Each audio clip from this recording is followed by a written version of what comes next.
नमस्कार दोस्तों, मैं हेमंत सर एडवांस क्लासेस के यूट्यूब चैनल पर आपका स्वागत करता हूं। तो दोस्तों, हम जैसा कि बात कर रहे थे हमारे टॉपिक में पोषक तत्वों में, आज वहां से ही आगे बढ़ेंगे और बात करेंगे आज वसा के बारे में। कल हमने जाना कार्बोहाइड्रेट के बारे में, आज वसा को जानेंगे कि वसा जो है हमारे शरीर को कितनी एनर्जी देता है, वसा की 1 ग्राम मात्रा से कितनी एनर्जी हमको प्राप्त होती है। तो बात की जाए यहाँ पर वसा फैट के बारे में।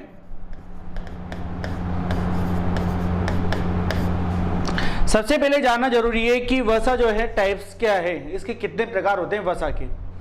तो वसा के प्रकार के बारे में बात की जाए तो वसा जो है मुख्य रूप से 2 टाइप के होते हैं, आप लोगों को ध्यान रखना है। कई बार यहां से ही क्वेश्चन आता है कि वसा के टाइप क्या है। सबसे पहले नंबर पर बात की जाए वसा के प्रकार के बारे में, तो वसा का सबसे पहला जो टाइप होता है उसे हम कहते हैं संतृप्त वसा।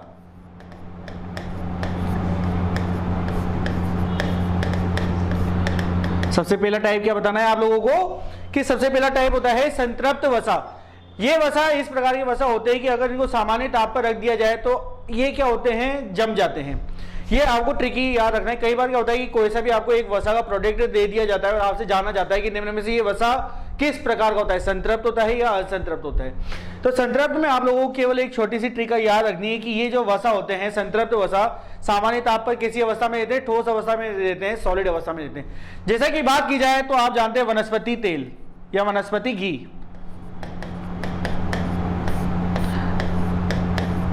वनस्पति तेल जो है आप लोगों ने देखा होगा साधारण ताप पर कैसा रहता है, ये जमा रहता है, सॉलिड अवस्था में रहता है, तो वो जो है संतृप्त अवस्था में आता है।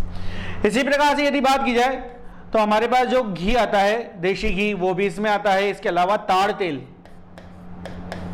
वो भी किसमें आ जाता है, संतृप्त वसा की श्रेणी में आ जाता है।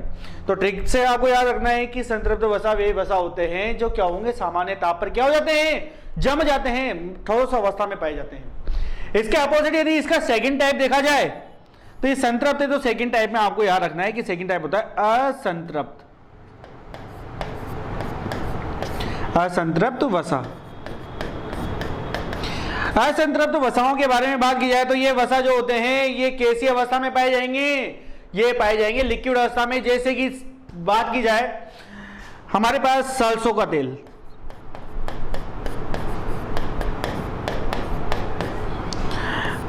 मूंगफली,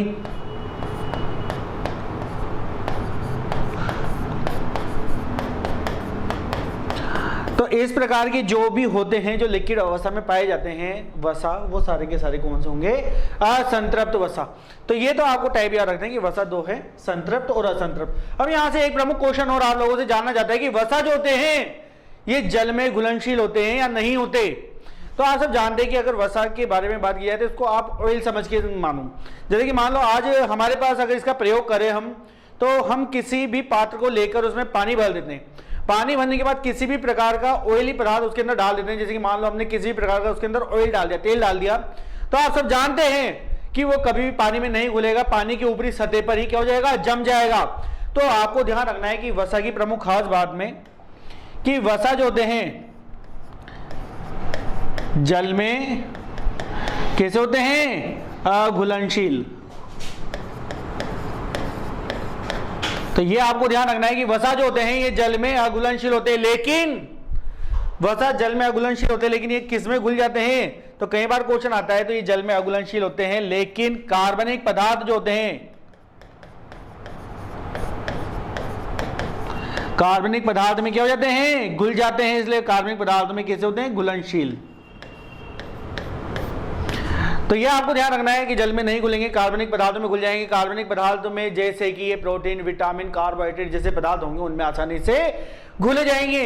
अब जानते हैं कि जैसा कि हमने कार्बोहाइड्रेट में जाना था कि कार्बोहाइड्रेट हमारे शरीर को कितनी एनर्जी देता है, उस टॉपिक में कि लगभग 50 से 70% एनर्जी हमको कार्बोहाइड्रेट से प्राप्त हुई थी। तो यहां पर बात करते हैं कि वसा से हमारे शरीर को लगभग कितनी ऊर्जा प्राप्त होती है।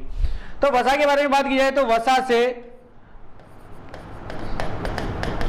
हमारे शरीर को लगभग आपको ध्यान रखना है कि 20 से 25% ऊर्जा जो है प्राप्त होती है। आगे बात की जाए कि वसा की 1 ग्राम मात्रा के बारे में, कि वसा की 1 ग्राम मात्रा के पाचन के बारे में बात की जाए कि 1 ग्राम मात्रा से कितनी ऊर्जा प्राप्त होगी। तो वसा की 1 ग्राम पाचन से 1 ग्राम मात्रा से लगभग आपको ध्यान रखना है कि 9.2 किलो कैलोरी ऊर्जा प्राप्त होगी, 9.2 किलो कैलोरी ऊर्जा प्राप्त होगी वसा की 1 ग्राम मात्रा से। और वसा का संश्लेषण जो है ये कौन करता है, कई बार क्वेश्चन आता है कि वसा का संश्लेषण कौन करता है हमारे कोशिका के पार्ट्स में। तो वसा का जो संश्लेषण है, वसा का संश्लेषण होता है माइटोकॉन्ड्रिया में। ये आपको ध्यान रखना है कि वसा का संश्लेषण कौन करेगा, माइटोकॉन्ड्रिया। पाचन तंत्र में भी हमने बात करी थी कि हमारे शरीर में जैसे कि प्रोटीन का पाचन कहां पर होगा, इसके अलावा स्टार्च का पाचन कहां पर होगा, वैसे ही हम यहां पर बात करेंगे कि वसा का पाचन कहां पर होता है शरीर में, या वसा को पचाने के लिए किसकी आवश्यकता पड़ती है। तो वसा के पचाने के लिए यहां पर आवश्यकता पड़ेगी हमेशा पित्र रस की, जो कि कहां बनता है, ये पित्र रस बनता है हमारे यकृत में और पित्राशय में स्टोर होने चला जाता है। तो वसा के पाचन के लिए पित्र रस आवश्यक होता है।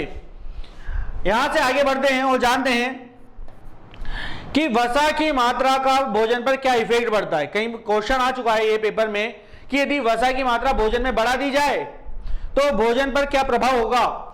तो भोजन के बारे में बात की जाए कि भोजन पर इसकी अधिकता से क्या प्रभाव होगा।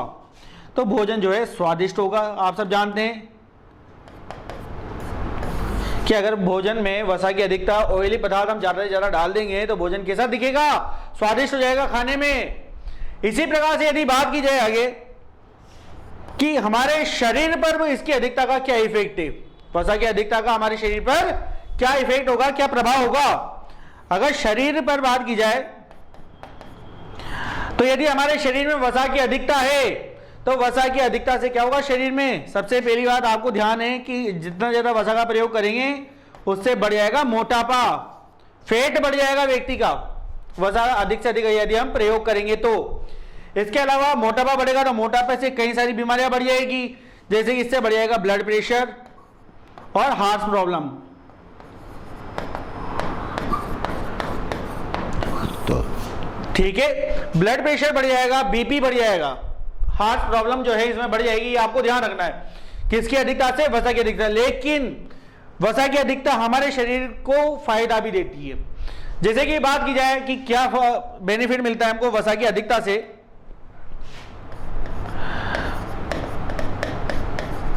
तो वसा की अधिकता हमारी त्वचा के लिए अच्छी है, या त्वचा के लिए अच्छा माना जाता है वसा को। वसा की अधिकता होगी तो हमारी त्वचा जो है ये बहुत ही अच्छी नरम होगी, शुष्क नहीं हो पाएगी, ये आपको ध्यान रखना है। तो त्वचा के लिए ये काफी अच्छी है, इससे त्वचा जो है इसमें नमी बनी रहती है।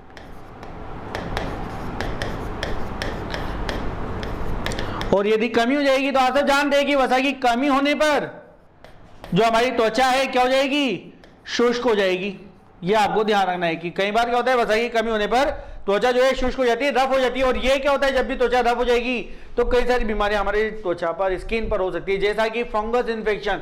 आप सब जानते हैं कि जब भी हमारी त्वचा रफ हो जाएगी काफी टाइम तक, जैसे कि कोई व्यक्ति जो है अपने शरीर को साफ सुथरा नहीं करता तो उनके शरीर पर क्या हो जाता है, त्वचा शुष्क हुई और उसके शरीर पर या त्वचा पर, स्किन पर क्या बैठ जाते हैं, फंगस बैठ जाते हैं। तो यहाँ पर आपको ध्यान रखना है कि वसा की अधिकता जो है वो क्या कर रही है, त्वचा को बेनिफिट पहुंचा रही है। नमी बनी रहेगी त्वचा में, लेकिन कमी होगी तो त्वचा शुष्क हो जाएगी, और शुष्क हो गई तो फंगस इन्फेक्शन या स्किन प्रॉब्लम्स जो है वो बढ़ने के काफी चांस हो जाते हैं।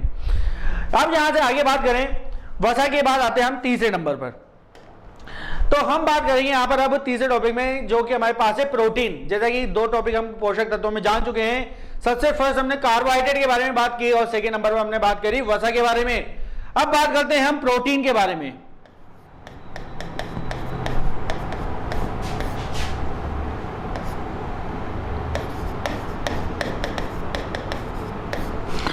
तो प्रोटीन जो है काफी ज्यादा इंपोर्टेंट पार्ट है हमारे शरीर में ऊर्जा के लिए, ये भी हमारे को ऊर्जा देने का कार्य करता है। सबसे पहले जान लेते हैं कुछ प्रमुख खास बातों में कि प्रोटीन शब्द की खोज किसने की थी। तो प्रोटीन शब्द की खोज के बारे में कई बार क्वेश्चन आते हैं, तो आपको ध्यान रखना है कि प्रोटीन शब्द की खोज सर्वप्रथम की थी जे बर्जीलियस ने।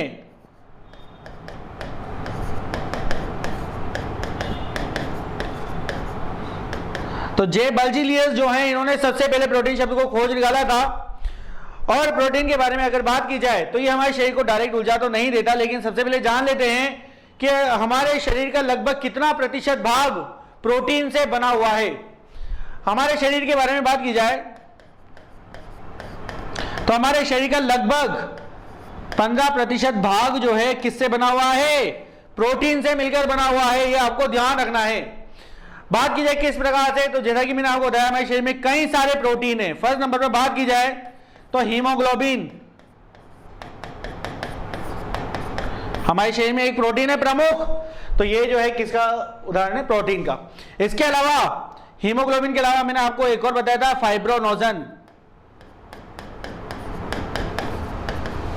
तो फाइब्रोनोजन जो है ये भी क्या है, एक प्रोटीन है जो कि पाया गया था रक्त के प्लाज्मा में। इसके अलावा हमारे पास जो होते हैं हमारे बाल हुए, हमारे नाखून, ये सभी क्या है, प्रोटीन के ही उदाहरण है। यहां से एक और क्वेश्चन आप लोगों से जाना जाता है कि जो हम मवेशियों से प्राप्त करते हैं ऊन, जैसे कि हम मवेशियों से क्या प्राप्त करते हैं, ऊन प्राप्त करते हैं, वो ऊन उनके शरीर का क्या होता है, वसा होता है, कार्बोहाइड्रेट होता है या प्रोटीन होता है। तो आपको ध्यान रखना है वो उनके क्या होते हैं, बाल होते हैं। तो मवेशी के जो मवेशी से प्राप्त जो ऊन होती है,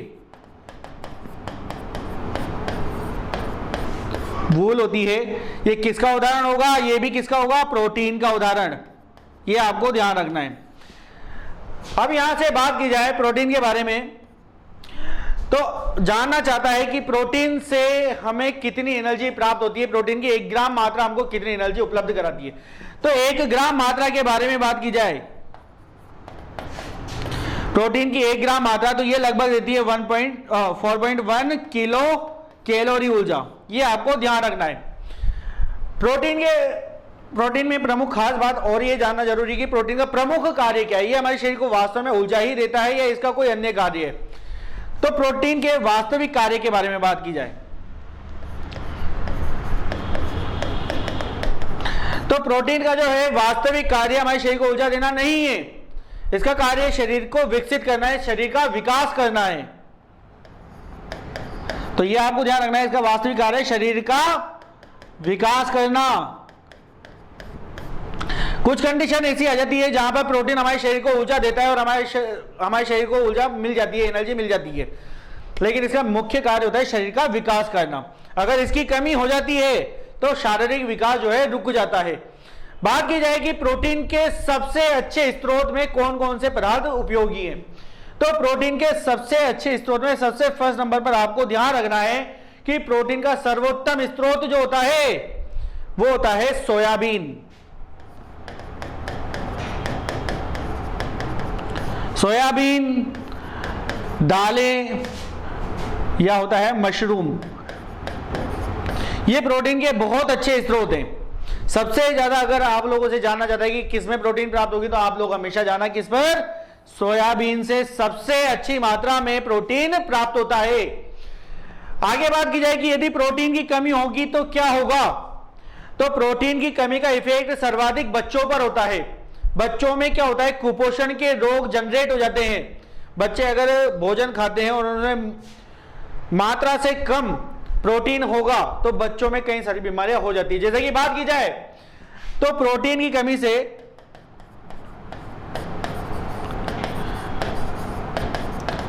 बच्चों में जो है बीमारियां हो जाती है, और कौन कौन सी बीमारी होती है उसके बारे में हम बात करेंगे। तो सबसे फर्स्ट नंबर पर बच्चों में यहां पर प्रोटीन की कमी से होती है क्वाशी-ओरकर। फर्स्ट नंबर पर कौन सी बीमारी होती है, क्वाशी-ओरकर नामक बीमारी होती है, और सेकंड नंबर पर होती है मेरास्मस।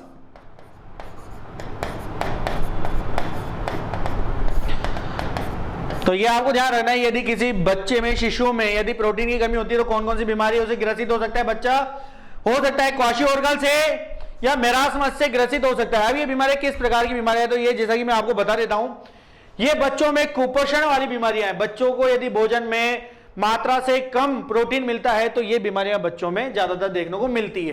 जैसा कि इमेज के माध्यम से देखना चाहें इसे, तो यहां पर बताया गया है क्वाशी-ओरकर और मेरास्मस के अंतर्गत कि यदि बच्चों में क्वाशिओर्कर होता है तो क्वाशिओर्कर में आप लोगों ने देखा होगा कई सारे बच्चे जो होते हैं उनमें क्या हो जाता है, जो पेट होता है उनका पेट जो होता है ये बाहर निकल जाता है, उधर बाहर निकल जाता है। और हाथ पैर जो होते हैं उनके बच्चों के ये हाथ पैर ये क्या हो जाते हैं, बिल्कुल दुबले पतले दे जाते हैं क्वाशिओर्कर में।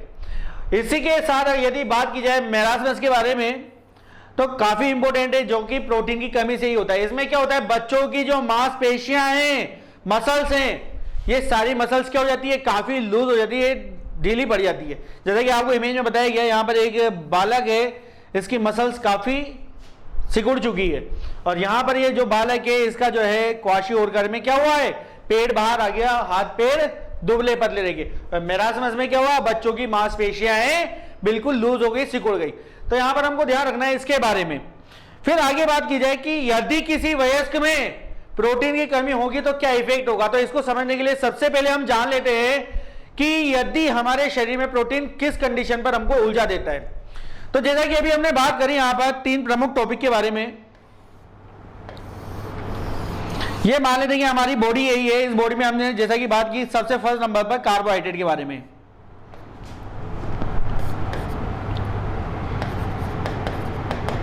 कार्बोहाइड्रेट।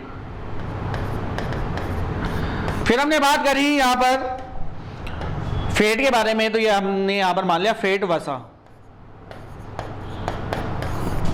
और थर्ड नंबर पर हमने यहां पर बात करी है प्रोटीन के बारे में। तो यहां पर हम बात करते हैं तीसरे नंबर पर प्रोटीन के बारे में, ठीक है। तो हमने पोषक तत्वों में अभी कार्बोहाइड्रेट, वसा और प्रोटीन के बारे में बात की है। जैसा कि मैंने आपको बताया कुछ कंडीशन पर ही प्रोटीन हमारे शरीर को एनर्जी देता है। सबसे पहले जान लेते हैं वो कंडीशन क्या होगी। जैसा कि आप सब जानते हैं कि कई बार क्या होता है, कोई भी व्यक्ति कई दिनों तक उपवास धारण कर लेता है या क्या होता है, खाना नहीं खाता, तो इस कंडीशन में उसके शरीर को एनर्जी कहां से प्राप्त होगी। मान लेते हैं कि यदि कोई व्यक्ति कई दिनों तक, जैसे कि हमारे देश में तो आप सब जानते हैं कि कई सारे सन्यासी लोग होते हैं जो कई सालों तक का उपवास धारण कर लेते हैं, बिना खाए पिए रह लेते हैं। इसी प्रकार से यदि कोई व्यक्ति को सबसे पहले यदि ऊर्जा की बात होती है तो सबसे ज्यादा ऊर्जा मिलती है कार्बोहाइड्रेट से। सेकेंड नंबर पर बात करते हैं तो ऊर्जा का सबसे अच्छा स्रोत होता है उसके पास वसा, सेकेंड नंबर पर आपको ध्यान रखना है। लेकिन यदि कोई व्यक्ति कुछ खा ही नहीं रहा कई सारे दिनों तक, तो क्या होगा, एक समय तो ऐसा आएगा कार्बोहाइड्रेट से एनर्जी मिल जाएगी, फिर वसा से एनर्जी मिल जाएगी, लेकिन अभी तक प्रोटीन से एनर्जी नहीं मिली। तो प्रोटीन से एनर्जी किस कंडीशन में मिलेगी, यदि हमारे शरीर में प्रोटीन की मात्रा अधिक हो जाती है। यदि हमारे शरीर में क्या हो जाए, प्रोटीन की अधिक मात्रा हो जाए, या हमारे शरीर में कार्बोहाइड्रेट का लेस हो जाए या कार्बोहाइड्रेट कम हो जाए, तो हमारे शरीर में जो ये प्रोटीन उपस्थित है, इस प्रोटीन को ये मान लेते हैं हमारा लीवर है, हमारा यकृत है, ठीक है। तो इस प्रोटीन को क्या करेगा, ये हमारा यकृत यहां से प्रोटीन को लेना स्टार्ट कर देगा, और ये प्रोटीन को लेकर इस प्रोटीन को किस में कन्वर्ट कर देगा, इस प्रोटीन को कन्वर्ट कर देगा कार्बोहाइड्रेट में। तो यहां पर आपको ध्यान रखना है, यदि किसी व्यक्ति के शरीर में प्रोटीन की मात्रा अधिक हो जाती है या उसके शरीर में कार्बोहाइड्रेट की मात्रा कम हो जाती है, तो उसके शरीर को ऊर्जा उस समय कौन देगा, प्रोटीन देगा। कैसे देगा, ये प्रोटीन सबसे पहले जाएगा यकृत में, और यकृत इस प्रोटीन को किस में कन्वर्ट करके देगा, कार्बोहाइड्रेट में कन्वर्ट करके इधर दे देगा। अब यहां पर आप सब जान गए कि प्रोटीन जो है किस में बदल चुका है, कार्बोहाइड्रेट में बदल चुका है। तो यहां पर हम ध्यान दे लेते हैं थोड़ा सा कि प्रोटीन जो है किस में कन्वर्ट हो गया, कार्बोहाइड्रेट में, ठीक है। तो प्रोटीन जैसे ही कार्बोहाइड्रेट में कन्वर्ट होता जा रहा है, तो यहां पर मान लेते हैं कि जो हमारे पास प्रोटीन है ये क्या हो जाएगा, इसकी कमी होती चली जाएगी। अब व्यक्ति को ऊर्जा तो प्राप्त हो रही है, लेकिन जब ऊर्जा प्राप्त होगी और यहां से प्रोटीन की कमी होगी तो व्यक्ति के इफेक्ट क्या पड़ेगा। मैंने आपको बताया था कि प्रोटीन का प्रमुख कार्य है शारीरिक विकास करना। तो जब प्रोटीन की कमी होगी तो व्यक्ति का क्या होगा, शारीरिक विकास ये क्या हो जाएगा, रुक जाएगा, ठीक है। तो मैंने आपको बताया था कि प्रोटीन जो है कंडीशन पर ही हमारे शरीर को ऊर्जा देते हैं। तो यहां पर हमने प्रोटीन के बारे में भी जानकारी ले ली कि हमारे पास कार्बोहाइड्रेट, वसा और प्रोटीन, ये तीनों टाइप हो गए जो हमारे शरीर को एनर्जी देते हैं। अब बात करेंगे विटामिन के बारे में। उससे पहले जानते हैं इस टॉपिक के कुछ प्रमुख क्वेश्चंस के बारे में, देखते हैं कि आप लोगों को इस टॉपिक में से कितना याद रहा। आज हम बात करेंगे कार्बोहाइड्रेट, वसा और प्रोटीन के कुछ प्रमुख खास क्वेश्चंस के बारे में, जो कि पेपर में कई बार आप लोगों से जानना जाता है। तो बच्चों आप लोग इस टॉपिक के इन क्वेश्चनों का जवाब देते चलिए। तो दोस्तों आज के लिए बस इतना ही, हम मिलते हैं नेक्स्ट क्लास में नेक्स्ट टॉपिक के साथ, तब तक के लिए धन्यवाद।